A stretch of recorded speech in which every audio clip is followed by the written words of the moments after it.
So in 1993, I moved to St. Louis to go to chiropractic college. And as luck would have it, I was introduced to a gentleman by the name of Jay D'Amato. He had a martial arts school in St. Louis, and my roommate had been talking about this thing called the UFC, and you have to check it out, and you have to see this guy named Royce Gracie, and everybody knows the story. A lot of people had this similar experience.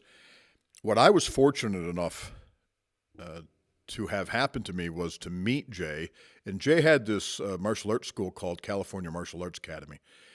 Unbeknownst to me, he was a very, very skilled guy and he had a lot to offer. And I had no idea at that moment that when I walked down those stairs and into his school, that I would be changing literally the trajectory of the rest of my life. And that's without overstatement. I'm not exaggerating that in any way. Jay had already been training in a lot of other martial arts. Kali, he was a weapons expert. He had trained with Danny Insano quite a bit. And this guy was a wealth of information. But beyond that, they had been studying under Rickson Gracie, which was Royce's brother, who's considered by many people to be the best jiu-jitsu player ever. These guys were already doing that for a couple of years before I got there. So when I walked into that school, I had no idea that I was walking into a portal. I was passing through a portal that would totally change my entire life. Now, Jay was known for a lot of sayings. He had a lot of wisdom.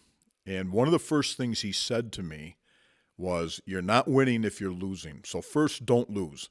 Because I wanted to know, how do you beat somebody up? How do you fight? How do you do these things? He said, "Well, you're not winning if you're losing. So before you worry about how to beat somebody, figure out how not to get beat." And that applied in life. Everything in your life can be looked at that way. Well, I'd like to become very wealthy. I'd like to have a retirement someday. Well, you're not going to be able to do that if you keep spending more money than you earn. So first, stop doing things that are getting you in trouble financially. That applied to everything. Health. People want to know how to be healthy. Well, first, stop being unhealthy.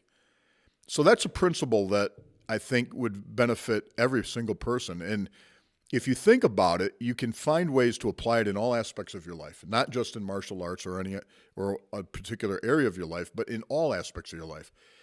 And that came from Jay. So first, don't lose. I would say that's the first principle that I learned, and it's something that I apply every day, and each and every one of you can apply the same principle if you want. We're going to talk about a lot more, but that's the first one, and that's a great starting place for this discussion.